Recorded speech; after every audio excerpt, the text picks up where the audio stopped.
माना जाता है कि सेब उद्योग को कश्मीर की अर्थव्यवस्था की रीढ़ की हड्डी और शोपियान के पुलवामा सेब कश्मीर की राष्ट्रीय पहचान है। लेकिन शोपियान के सेब उद्योग को काफी उथल-पुथल का सामना करना पड़ रहा है और फल उत्पादकों को इसके उत्पादन के लिए उपयोग किए गए अपने निवेशित पैसे भी नहीं मिल रहे।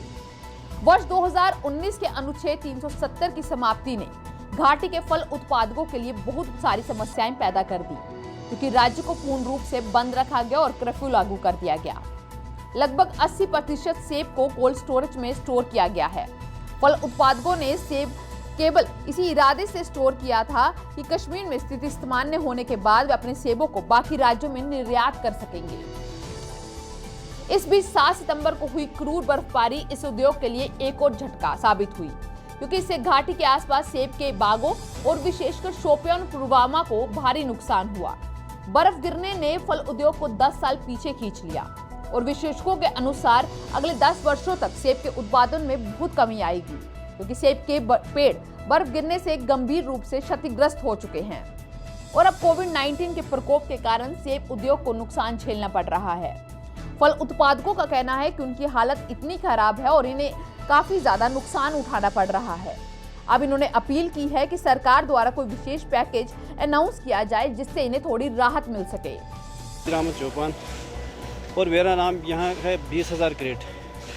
समझो यहाँ ये जो क्रेट का आ जाता है हमें 200-300 रुपये, ये खर्चे में ही जाता है। 320 रुपये तक आज खर्चा आता है टोटल। तो अगर कहीं हम माल बेचते हैं, जब से लॉकडाउन हो गया, लॉकडाउन से कुछ नहीं आता है। लॉकडाउन से ग्रोवर सब बेचारा मर गया, किसी के पास कुछ नहीं रह गया, दवाई का पैसा भी नहीं आ रहा है।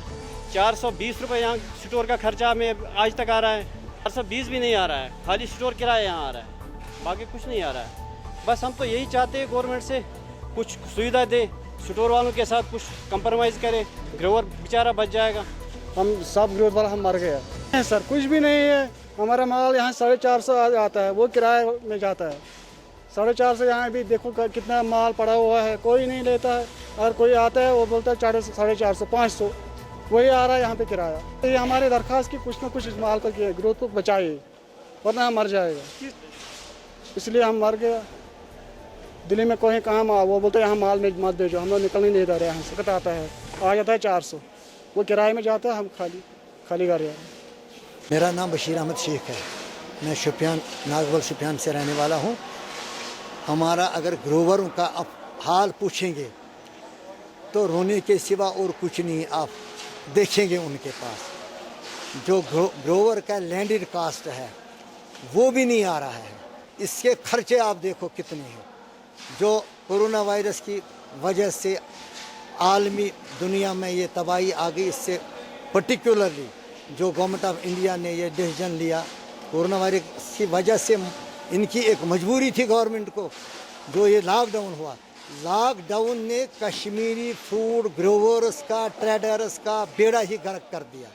हमारी यही गवर्नमेंट से गुजारिश है कि इसमें फूड ग्रोवर्स का आप एक तो हमें ये सहायता कीजिए। इसमें जो स्टोर खर्चे हैं, ये ग्रोवर या ट्रेडर कोई भी हो वो बर्दाश्त ही नहीं कर पाता है, उसके पास वो भी नहीं है। उसकी वजह से भी यहाँ माल सड़ रहा है, क्योंकि जब किसी के पास पैसा ही नहीं है वो इनका किराया पूरा नहीं हो रहा है, ये भी एक प्रॉब्लम है। तो हमारी गवर्नमेंट से यही रिक्वेस्ट है कि इसमें भरपूर गवर्नमेंट अपना तरफ से मदद करे, ग्रोवर्स का, ट्रेडर्स का, लोगों का, इन स्टोर वालों का। तो तब ये बच जाएगी ये इंडस्ट्री क्या, फिर लोग बच जाएंगे। रोटी खाने के लिए उनके पास कुछ नहीं है ऐसा। हमने हमारे स्टोर, मैंने आपको पहले कहा, मेरे स्टोर में 2.5 लाख क्रेट्स होते हैं। तो 2.5 लाख में हमने तकरीबन 1 लाख निकाला था। तो लॉकडाउन के बाद हमने अभी तक 30,000, 35, 40,000 तक हमने निकाले।